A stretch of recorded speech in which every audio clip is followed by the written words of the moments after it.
Answer देना क्योंकि नई चीज बता रहा हूँ। जीवनदायिनी गैस ने पृथ्वी पर जीवन नहीं दिया, ये कथन सत्य है या असत्य है? सत्य। ये कथन सत्य है या असत्य है? सबसे पहले मुझे बताओ जीवनदायिनी गैस कौन सी होती है? ऑक्सीजन। जीवनदायिनी गैस कौन सी है? ऑक्सीजन। क्या पृथ्वी पर उत्पत्ति के समय थी? लेकिन जीव थे कि नहीं थे? थे। तो याद रखना जीवनदायिनी गैस ने पृथ्वी पर जीवन नहीं दिया है। याद रखना जो भी जीव आए इन्होंने प्रकाश संश्लेषण या रासायनिक संश्लेषण किया और ये जिंदा रहे। तो इतना कॉन्सेप्ट क्लियर हुआ। चले आगे, अब आगे बढ़ते हैं। अब आपसे पूछा जाएगा कि अमीबा का आकार कैसा होता है? ऐसे नहीं बताना, आप ध्यान से सुनना। आप देखो आगे बढ़ते हैं। जिससे पूछूं मैं वही बताना, चित्र देख के ये कौन सी चीज है और एक बार में आना चाहिए जो डेली बैठना है आपको। और जितने लोग नए नए हैं ध्यान रखना, अगर आप कंटिन्यू करोगे तो संडे को आपकी क्लास ले ली जाएगी और उसमें आपका पूरा कवर कर दिया जाएगा। तो आपको ऐसा नहीं लगेगा यार कि हम नए हैं।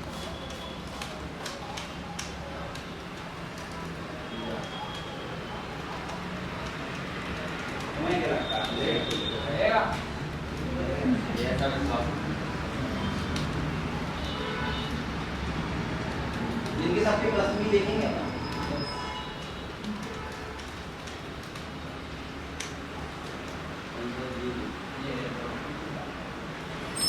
ऐसा मत सोचना कि शुरू आई। हाँ तुम्हें अच्छा नहीं लगेगा। अब सुनना, जिससे पूछूं वही बताना। ये नहीं है कि मैंने अमीबाई का चित्र निकाल दिया तो आप सोचो अमीबा है, ठीक है? हमें जिससे पूछूं बताना।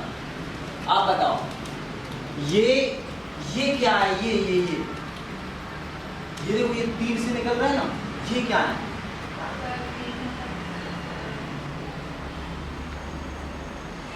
देखो पेपर में आपको लग रहा है कि आप दिल्ली बैठ रहे हो और आपको जो चीज बताइए वही पूछूं मैं, ऐसा बिल्कुल नहीं है। याद रखना ये पैर है इसके।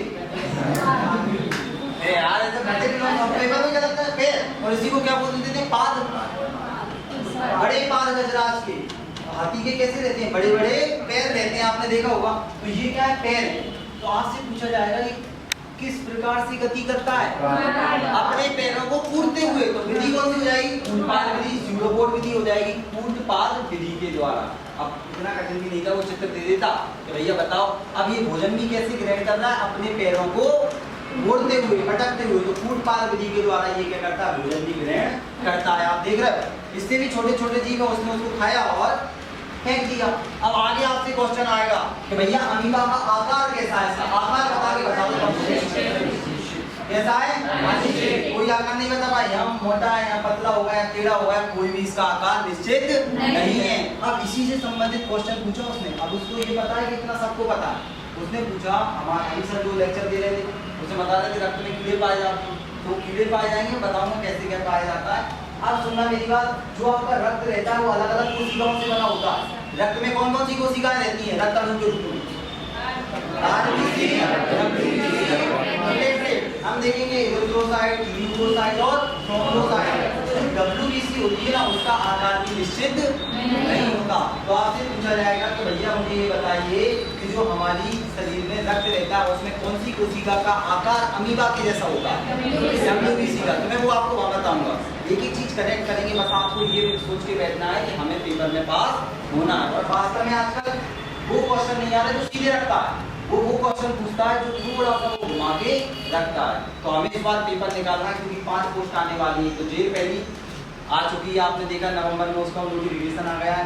कैलेंडर देख लेना, उसमें है वन रक्षक, जेल उप निरीक्षक। ये बहुत अच्छी बहार है। अगर इसको आपने छोड़ दिया जेल सब इंस्पेक्टर तो आप बहुत नुकसान में रहोगे। फिर आपका SI तो आने वाला है। कांस्टेबल के कितने पद आने वाले हैं? 5000 पद आने वाले हैं। और याद रखना आपका साथ में पटवारी भी आने वाला है और आप सभी एग्जाम दे सकते हो। याद रखना आप सभी एग्जाम दे सकते हो। बस हाइट का अगर दिक्कत है किसी को तो वो पटवारी भी दे सकता है। हाइट 167.9 लगेगी, ठीक है? तो कोई दिक्कत नहीं। इंची टेप रखा है, अभी नापने की व्यवस्था पर बाद में देख लेंगे। मैं आपको जैसी वैकेंसी आया करेगी पूरा बताया करूंगा कि कितने पद हैं, क्या चीजें, कितनी क्वालिफिकेशन है, कितने नंबर के क्वेश्चन आएंगे। तो आप बिल्कुल दिक्कत मत लेना। बस आपको एक चीज सोचकर बैठना है कि यहाँ आए हो तो ईमानदारी से मेहनत करनी है। अगर आपने ईमानदारी से एक बार मेहनत कर दी तो मैं कसम खा रहा हूँ कि मैं आपसे डबल मेहनत करूँगा, और जितने भी टीचर हैं वो भी डबल मेहनत करेंगे। लेकिन बशर्ते आपने मेहनत नहीं की तो हमारी मेहनत वेस्ट जाएगी, और यहाँ पर नहीं कोचिंग और अपन सोच रहे हैं कि यहाँ पर आपका बड़ा सा फोटो लग जाए, और ये तभी संभव है जब आप भी साथ में मेहनत करोगे। और ऐसा नहीं है कि मैं आपको बिल्कुल सरल सरल क्वेश्चन देते जाऊँ। आप कोई भी कोचिंग में चले जाना तो आपसे साइंस में शुरुआत कहाँ से करते हैं, वो कोशिका से। सबको आता है कोशिका, तो तुम्हें ऐसा लगेगा मुझे सब आ रहा है, लेकिन जब तुम भीड़ के हटके जब किसी ऐसे के साथ में बैठोगे जो वास्तव में पढ़ रहा है, तो तुम्हें समझ में आएगा कि तुमने वो चीज़ पढ़ी है जो पेपर में 50 से 60% आती है, और फेल और पास में फर्क रहता है 5 नंबर। तुम 5 से 4, 3, 2, 1 में फंस जाते हो। बहुत सारे लोग मैंने ऐसे देखे हैं कि सर मेरा पॉइंट 1 से रुक गया, पॉइंट आधे से रुक गया है, 1 नंबर रह गए, 2 नंबर रह गए, तो वो 1-2 नंबर कौन दिलाएगा? यही दिलाएंगे हमें। तो बस पढ़ते जाना है, कोई दिक्कत वाली बात नहीं है। आगे बढ़ते हैं, ये सब चीज आपके नोट्स में आपको मिल जाएगी, मैंने ऑलरेडी आपको लिखवा रखी है। अब मैं जिससे पूछूं आप बताना, ठीक है? बताओ मुझे इसमें से कौन सा हरा प्रोटोजोआ है? नीचे वाले, इसका नाम क्या है? युगलीना नाम है, ध्यान रखना, इसका नाम क्या है? युगलीना है।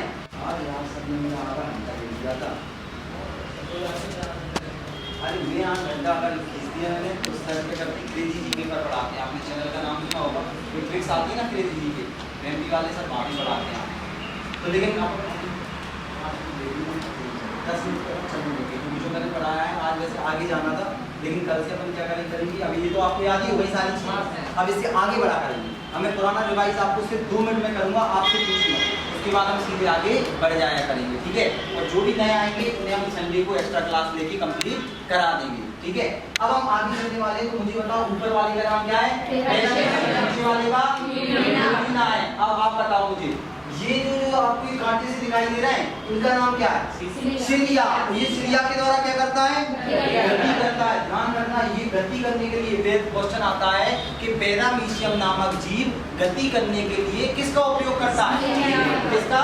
सिलिया का उपयोग करता है। अब ये देखो, ये बेचारा कैसे गति करेगा? इसके आगे भी पूछ लगी। तो याद रखना, आप अगर मान लो पतंग की डोर को काट दोगे तो पतंग आगे जा पाएगी क्या?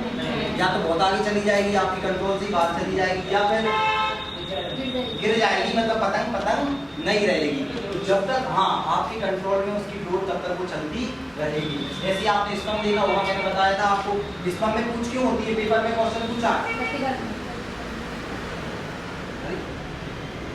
ये क्या बना दिया मैंने? स्पम में शुक्राणु देखा है ना सबने? नहीं देखा चाहिए, बताते हैं है ना, टेंशन मत लेना, ये मैं आपको बकायदा 3D में भी दिखाऊंगा यहाँ पर। तो ये शुक्राणु में पूंछ क्यों लगी रहती है? गति करने के लिए, ठीक है? तो हम देखेंगे कैसे चलता है। तो अब आपसे 3 क्वेश्चन पूछेगा, वो बिल्कुल सरल कि भाई इसका नाम क्या है? चित्रात्मक क्वेश्चन आने लगे, आपने कांस्टेबल का एग्जाम दिया होगा इस बार, देखिए ना, तो चित्रात्मक क्वेश्चन भी कवर करने के लिए मैंने आपका 3D में तैयार करवाया, ऐसे बना के दे देगा। सबसे पहले वो ये पूछ लेगा, ये जीव का नाम क्या है? पैरामीशियम। इस सफेद वाले भाग का नाम क्या है? ये गति किसके द्वारा करता है? 3 क्वेश्चन आपके क्लियर हो गए। अब आपसे पूछेगा इस जीव का रंग कैसा है? इसको क्या बोला जाता है? हरा प्रोटोजोआ। युगलीना है, लेकिन किस संघ में आता है? प्रोटोजोआ संघ में आता है। तो हरा प्रोटोजोआ किसे कहा जाता है? आप मुझे बताओ, प्रकाश संश्लेषण की क्रिया पौधे के किस भाग में होती है? पत्ती और हरे भाग में, वो किधर? हरे भाग में। हरे भाग में प्रकाशन, हरित लवक रहता है ना, उसमें बनाऊंगा मैं आपको हरित लवक, क्लोरोफिल, क्लोरोप्लास्ट क्या होता है, वर्णी लवक, अवर्णी लवक, नीलवक, तो आप टेंशन मत लो। तो हरा है ये प्रकाश संश्लेषण भी करेगा, और याद रखना ये इतना छोटा रहता है कि हम नॉर्मल आंखों से इसे देख नहीं पाते हैं। तो ये याद रखना, ये प्रकाश संश्लेषण भी करता है और नॉर्मल जीवों को खाता भी है। तो ये जंतु और पादप दोनों के जैसा काम करता है। तो पेपर में क्वेश्चन आता है, जंतु और पादप के बीच की कड़ी किसे कहा जाता है? किसे कहा जाता है? युगलीना को कहा जाता है। तो अब हम आगे बढ़ते हैं, ये हमारा प्रोटोजोआ संघ था। ये एक कोशिकीय जीव थे कि बहुकोशिकीय? एक कोशिकीय थे या बहुकोशिकीय? कोशिका से मिलकर क्या बनता है? ऊतक। कोशिका से मिलकर क्या बनता है? ऊतक। ऊतक से मिलकर अंग, से मिलकर अंगतंत्र, से मिलकर शरीर बनता है। क्या बनता है? शरीर। तो अब मुझे बताओ, ये एक कोशिका से मिलकर बनी है। अब पेपर में सरल सा क्वेश्चन दे देगा, प्रोटोजोआ संघ के जीव में अंग पाए जाते हैं क्या? ऊतक पाए जाते हैं? अंग तंत्र पाया जाएगा क्या? नहीं, इनका पूरा शरीर एक कोशिका कोशिका से मिलकर बना है और कोशिका में अंदर क्या भरा होता है? जीव द्रव्य। तो इनमें क्या होता है? जीव द्रव्य स्तर का संगठन पाया जाता है। तो इतना आपको क्लियर हो चुका है। अब सुनना मेरी बात, अब कौन सा संघ आएगा? मेटाजोआ। इसमें एक कोश के जीव आएंगे कि बहुकोश के? तो पेपर का पहला क्वेश्चन याद रखना। अब जो नए नए होंगे आपको ऐसा तो नहीं लग रहा, घबराहट तो नहीं हो रही अंदर से कि ये क्या चल रहा है? याद रखना, वास्तव में अगर आप नए हो, जितने भी नए स्टूडेंट हैं, अगर आप इस बार पास होना चाहते हो एक बार में, नहीं तो ये दलदल है। आप सोचो कि यार अपने मजे कर लो यार, गांव से आए मस्त, अभी मम्मी पापा ने रुपए डलवा दी, थोड़ा सा मजे कर लेते हैं। मजे मजे के चक्कर में कब 3-4 साल निकल जाएंगे, वैकेंसी नहीं आएगी, तुम्हें फिर घबराहट होगी अंदर से, अपनी काबिलियत पे शक होगा, क्या मैं कर पाऊंगा नहीं कर पाऊंगी, अब होगा कि नहीं होगा, घर वाले प्रेशर डालेंगे आप पे। क्या लोग देखो पड़ोसी की लड़की बन गई या फिर पड़ोसी की लड़की की शादी हो रही है, तुम क्या कर रहे हो? तो याद रखना दबाव इनडायरेक्टली डालेंगे। तो आप टेंशन मत लो, आपको ये चीज़ें पढ़नी पड़ेगी, हल्का सा दिमाग में आपको देना पड़ेगा। और आपका आप अगर ये सोच के बैठे हो मतलब 3 साल से नहीं हुआ तो इस बार भी नहीं हुआ, तो आप गलत मान रहे हो। क्योंकि अगर कोई चट्टान है, आप उसमें हथौड़े मारते जा रहे हो, मारते जा रहे हो, मारते जा रहे हो, वो चट्टान 5वीं चोट में टूटी है, तो कौन सी चोट में उसे तोड़ा?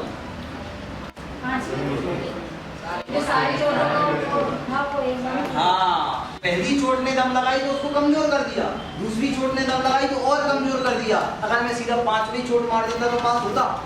तो आप उसको मत देखो जो कम से कम 5 साल से ईमानदारी से पढ़ रहा है, आप बोलो उसको इतना आ रहा है, वो वहाँ जा रहा है, ये कर रहा है, ये भी तो देखो उसने कितने एग्जाम दिए हैं, कितनी बार फेल हुआ है। तो फेल होने का भी अपना एक एक्सपीरियंस रहता है कि मैं उस एग्जाम में फेल हुआ हूँ, मतलब इस क्वेश्चन से फेल हुआ हूँ। अब वो अगले पेपर में आएगा ना तो आप तुरंत पता लगा लोगे यार ये मुझे गलत नहीं करना। तो असफलताओं से मत डरो, एपीजे अब्दुल कलाम खुद बोलते हैं कि बार बार हो रही असफलताओं से आप बिल्कुल मत घबराइए, क्योंकि ताले की आखिरी चाबी भी, गुच्छे की आखिरी चाबी भी क्या खोल सकती है? ताला। तो ये सुनने में अच्छे लगते हैं, लेकिन जब आप पढ़ने बैठोगे ना तब नींद आएगी, तब आपको ये लगे है 5 बजे उठूंगा मैं खुद सोचता हूँ यार आज एक्सरसाइज कर रहा था, आज इतनी जोर से उछल गया मैं, ये वाला ऐसा नीचे से आ गया था, ये रेगुलर दर्द कर रहा है। तो अपन को लगता है 1 दिन दर्द करेगा, 2 दिन दर्द करेगा, 3, लेकिन हमें स्टेप लेनी पड़ेगी अगर पास होना है। तो आप ये मत सोचिए आप गाँव से आए हो हिंदी मीडियम से इंग्लिश मीडियम, मैं मोटिवेट नहीं करता, मैं वो चीज़ बता रहा हूँ जो आपको वास्तव में करना पड़ेगा। कोई भी कोचिंग में चलेगा, कोई दिक्कत नहीं है, आपको जिस कोचिंग में जाना है अच्छा लग रहा है वहाँ पढ़ो, लेकिन याद रखना जब तक आप खुद नहीं पढ़ोगे, टीचर आप पे मेहनत नहीं करेगा, खुद के नोट्स नहीं बनाओगे, जो नोट्स दिए वो नहीं पढ़ोगे, तब तक आप पास हो पाओगे क्या? अगर ये चीज़ आपको मैं नहीं पढ़ाता तो आप पास हो पाते क्या? ये पेपर में आ जाती मान लो तो आप कर पाते? नहीं कर पाते। अब मुझे बताओ, आपसे पूछा जाएगा मेटाजोआ संघ में बहुकोश के जीव आते हैं, तो बहुकोश के एक ही प्रकार के होते हैं क्या अलग अलग? उसमें एक संघ आएगा तो बहुत सारे संघ आएंगे, बहुत सारे संघ आएंगे। तो याद रखना शुरुआत वाला जो संघ रहेगा उसमें छोटी छोटी कोशिकाएं एकदम चिपक जाएंगी कि दूर दूर रहेंगी, कैसे रहेंगी? दूर दूर रहेंगी। तो याद रखना यहाँ पर बहुत सारे, सबसे पहले प्रोटोजोआ आया, प्रोटोजोआ के बाद में कौन सा संघ आएगा? कौन सा आएगा? कोरीफेरा। कोर मतलब आप ध्यान से सुनना, आप सुनना, ये क्या है? देखना ये क्या है?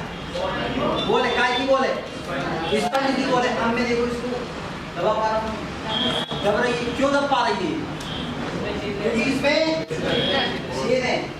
अब देख लीजिए, अभी दब रहा है नहीं, क्योंकि इसमें छेद नहीं है। तो इसमें छेद क्यों है? क्योंकि इसमें जो चीज बनाई गई है उसमें हल्का सा गैप डाला गया है। तो यहाँ पर जो कोशिका एक थी, यहाँ बहुत सारी कोशिकाएं आ गई, लेकिन कहाँ है ये? दूर दूर है। कहाँ है ये? दूर दूर है। अब दूर दूर है तो ये दबेगा कि नहीं दबेगा? तो पेपर में आएगा कौन सा संघ? ये सब संघ है, इसमें ऐसे जीव आएंगे जो एक जैसा काम करेंगे। तो बताओ ऐसा कौन सा संघ है जिसे जंतु जगत का स्पंज कहा जाता है? कौन सा आएगा? कोरीफेरा। ये दबेगा कि नहीं दबेगा? ये अपने आप गति कर पाएगा? ये पानी में एक जगह रखा रहेगा, अभी मैं दिखाऊंगा आपको। वो तो आज क्या है, मेरे आधा घंटा चला गया, इसलिए तो आज मैं आगे का दिखाता, कोई दिक्कत नहीं है। अब ये दब रहा है, अब आगे चलेंगे, ध्यान रखना आगे गए तो कौन सा आएगा? कौन सा? आएगा। कौन सा आएगा? जो नए नए याद रखना, मैंने कल पूरा याद करवाया था, आप एक बार नाम लेते चलना, जब तक नाम नहीं लोगे तब तक याद नहीं होगा। और आजकल पेपर में आने लगा है, पेपर में आ रहा है, मैं आपको क्वेश्चन आंसर करवाऊंगा, तो 10 क्वेश्चन आंसर बताऊंगा। एसएससी में पूछे गए 2016-17 के व्याकरण के एग्जाम में पूछे गए। तो आप बिल्कुल मत सोचना कि हम जो पढ़ रहे हैं वो नहीं आएगा, अब बताओ मुझे सिलेक्ट डेटा, इसमें क्या हो जाएगा, जो कोशिका थी वो पास में आ जाएगी और मुलायम शरीर बन जाएगा। कैसा बन जाएगा? मुलायम शरीर। आपने जेली मछली देखी? जेली मछली कैसी रहती है? दिखाई देता हूँ, जाल में था मेरा कम से कम 1 सवा घंटा।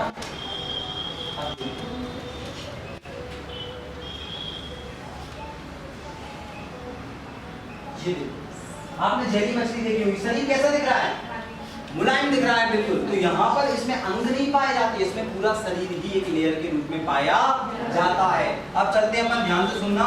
तो यहाँ पर कैसे जीव रहेंगे? जो मुलायम शरीर वाले रहेंगे। कैसे रहेंगे? मुलायम शरीर वाले। तो यहाँ पे पेपर में क्वेश्चन आता है, हाइड्रा किस में आएगा, जेली फिश किस में आएगी? जेली फिश आएगी। ध्यान से सुनना, जेली फिश किस में आएगी? सिलेक्ट डेटा में आ जाएगी। इसके बाद आगे कौन सा संघ आएगा? प्लेटी हेलमिंथीज। अब सुनना, प्लेटी मतलब प्लेट देखी है सबने, नाश्ता करने वाली प्लेट देखी है? तो कैसी रहती है? गोल गोल रहती है, गोल की तरह। कैसी रहती है? चपटीदार रखना। कैसी रहती है? चपटीदार। आपने ये देखा होगा, ये देखो, ये कैसा दिखाई दे रहा है? अच्छा दिखाई दे रहा है ना? तो इसमें कैसे जीव आएंगे जो कैसे रहेंगे? चपटे। पेपर में सीधा क्वेश्चन आएगा, चपटे क्रमी किस में आएंगे? चपटे क्रमी कैसे रहती है? टेप की तरह। कैसी रहती है? टेप की तरह। तो टेप बॉम नाम दे देते हैं। क्या दे देते हैं? Tape Baum. तो बॉम मतलब कीड़े मकोड़े। तो टेप बॉम किस में आएंगे? याद रखना, मैं आपको दिखाऊंगा, आज तो समय चला गया तो मैं आपको दिखाता। अब देख लो, इसके बाद कौन सा आएगा? नाम लो, मैंने कल बहुत अच्छे से आपके पास। अब क्या कर दिया देखो मैंने, अब देखो ये भूल गया कि नहीं पूरा, ये पिचका हुआ है। अब मान लो पिचके वाले में आप ज्यादा चीजें भर सकते हो क्या? नहीं भर सकते। अब इसमें अंग अकेले पाए गए हैं, अब अपन खुलो देंगे तो अंग तंत्र हो जाएगा। तो देखो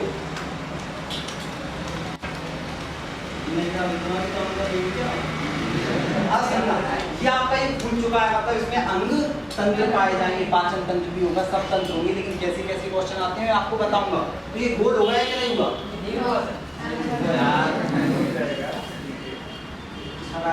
मैं इसको गोल करके बताता। अब देखना, ये क्या हो गया? गोल हो गया। तो अब आपसे पूछे जाएंगे गोल क्रमी किस में आएंगे? अब गोल क्रमी को नाम दे देते हैं अंकुश क्रमी। क्या नाम देते हैं? अंकुश क्रमी। तो ऐसे सरल सरल क्वेश्चन आते हैं, हम एक एक देखेंगे, लोड नहीं लेना दिमाग पे, सब आएगा। अब इसके बाद क्या हो जाएगा? इसमें हाँ, इसमें खंड दिखाई दे रहे हैं क्या? नहीं। अब इसको मान लो ऐसे चिपका दूं बीच बीच में, देखो खंड बन जाएंगे कि नहीं? केंचुआ देखा है? केंचुआ। तो भैया अब कौन सा संघ आएगा? एनीलिडा। तो एनीलिडा में क्या होते हैं? शरीर में खंड, शरीर में खंड पाए जाते हैं। एक बार शुरू से नाम लो, पहला कौन सा? नए वाले भी नाम लो, क्या नाम है? दूसरा, तीसरा, चौथा, पांचवा, छठवा। अभी बताओ मुझे, इसमें खंड आ गया क्या? पैर हैं? केंचुआ को आप देखोगे तो केंचुआ ऐसे ऐसे गति करता है कि ऐसे ऐसे? सोच लो, केंचुआ ऐसे ऐसे गति करता है कि ऐसे ऐसे? कल मैं आपको करवा के दिखाऊंगा यहाँ पर, मतलब ऐसे रहिए, आप देखिए क्या ऐसे ऐसे कौन करता है, ऐसे ऐसे और ऐसे ऐसे। यार कल ही बताऊंगा, आज बता दिया तो उसमें टाइम लग जाएगा, बहुत अच्छी चीज होगी। तो इसके बाद कौन सा? ऑर्थो। अब इसमें क्या हो जाएगा? ध्यान से सुनना, ऑर्थोपोडा। अब इसमें क्या हो जाएगा? पैर आ जाएंगे। अब आपका जो केंचुआ है उसमें पैर आ गया और पंख आ गया। अब क्या उड़ने लगेगा? तो जितने भी कीड़े मकोड़े रहते हैं सब में पैर और पंख पाए जाते हैं। तो वो किस में आएगा? ऑर्थोपोडा में। पैर और चींटे में भी पंख आ जाते हैं कभी कभी। तो आपसे पूछा जाएगा बिच्छू किस में आएगा? ऑर्थोपोडा में। आपसे पूछा जाएगा मकड़ी किस में आएगी? ऑर्थोपोडा में। झींगा किस में आएगा? याद रखना। तो ऑर्थोपोडा संघ के बाद में ये जल, स्थल और वायु तीनों पर पाया जाता है। लेकिन इसके बाद एक और संघ आता है मोलस्का, ये पानी में पाए जाते हैं। हम देखेंगे ऑक्टोपस वगैरह, इसके अंदर बहुत सारी चीजें। इसके बाद इकाइनोडर्मेटा। अब बस इसमें क्या हो जाएगा? ऐसी जीव पाए जाएंगे जिनमें क्या हो जाएगा? हल्के हल्के कांटे पाए जाएंगे। तो मैं कल आपको चित्र में दिखाऊंगा। इसके बाद कॉर्डेटा, जिनमें रीढ़ की हड्डी पाई जाती है, जिनमें रीढ़ की हड्डी पाई जाती है। अब क्या इन जीवों में पेपर में बिल्कुल दिमाग ही मत लगाना, कितना सरल क्वेश्चन है। आपसी पेपर में क्वेश्चन आएगा, क्या स्केलेमिन्थीज वाले जीवों में रीढ़ की हड्डी पाई जाएगी? नहीं पाई जाएगी। अगर आपसे पूछ पूछेगा बताओ के चूहे में रीढ़ की हड्डी पाई जाएगी? नहीं पाई जाएगी। क्या पूरी फेरा वाले जीवों में रीढ़ की हड्डी पाई जाएगी? क्या रट्टा मानना पड़ा? जब हमें ये पता पड़ा कि इनमें रीढ़ की हड्डी पाई नहीं जाती, रीढ़ की हड्डी तो जानते हो ये पीछे है ना, रीढ़ की हड्डी कहाँ पाई जाती है?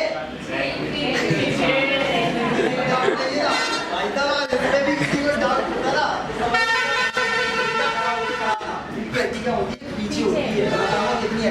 कितनी हड्डियों से मिलकर बनती है? कितनी? 33। और बच्चों में 26। हम देखिए नाम दिलवाऊंगा मैं एक साथ। सर्वाइकल होती है, कहाँ होती है, बिल्कुल आप टेंशन मत लो। यहाँ आपका कंकाल तंत्र खड़ा होगा और उसमें अपन देखेंगे। आपको पढ़ाने का तरीका देखो, आपको साइंस ऐसा हो जाएगा। मैं बोल रहा हूँ अभी आपको एमपी वाले सर आएंगे, जो भी टीचर यहाँ पर रखिए इसमें बेस्ट टीचर है। आप जो मैथ वाले टीचर हैं, इतनी मेहनतें करी है मैंने इनसे, आने की कहीं नहीं पढ़ाते। इनकी खुद की लाइब्रेरियाँ चल रही है, खुद का बिजनेस चल रहा है, लेकिन वास्तव में ये सिलेक्शन करवाने वाले टीचर। मैं चाहता हूँ ऐसे भी टीचर मिलते हुए रिज्यूम आ रहा है डेली कि भैया एमपीपीएससी में सर मैंने मैथ्स दिया। अरे भाई मैंने भी मैथ्स दिया, लेकिन हर किसी को एकदम से आप पढ़वा लो, लेकिन उसे पता ही नहीं है पढ़ाना है। वो सिर्फ किसके लिए आ रहा है? रुपए। वो उसे पता है पीएससी में कुछ होना नहीं है, अभी भी पढ़ाना चालू कर दूंगा, रुपए आ जाएंगे। हर कोई ये चाहता है, लेकिन आपके भविष्य के साथ खिलवाड़ करना मतलब यहाँ पर कोचिंग की रिस्क। तो यहाँ पर आपको वो फैकल्टी रखी गई है। सर अंग्रेजी जी के पढ़ाते हैं। एमपी वाले जो हिंदी वाले सर आएंगे वो भी आपको अनअकैडमी में पढ़ा चुके हैं, बड़ी बड़ी कोचिंगों में पढ़ा चुके हैं। उसके बाद रीजनिंग वाले सर आएंगे, सीएमसी का नाम सुनाओ, वो रीजनिंग और मैथ के दम पे चल रही है, तो वो वाले सर भी आपको दिनेश बालू, वो आपको रीजनिंग पढ़ाएंगे। इंग्लिश में आपने फराह खान मैम का नाम सुना होगा, इंग्लिश फराह खान मैम पढ़ाएंगी, और आपको साथ ही साथ कंप्यूटर सोनल मैम पढ़ाएंगी। टेंशन मत लो, इतना अच्छे टीचर आपके लिए लाए गए हैं कि यहाँ ध्यान से सुनना। इतनी कम फीस में आप जो फीस देखोगे पूरी जगह जाना, तो आपको अपनी कोचिंग से 4 गुना ज़्यादा फीस रहेगी। तो आप वो भी मत सोचना कि आपसे फीस ज़्यादा वसूली जा रही है, तो फीस में भी आपसे कोई दिक्कत नहीं है। बस यहाँ बैठो तो एक ही सोच लेके बैठना कि भाई पास होना। क्या करना है? पास होना है। तो जितने लोग भी यहाँ पर आ रहे हैं अपना देख लेना, नोट्स वगैरह ले लेना, ताकि फिल्म के पे कुछ शेयर बढ़वा दें।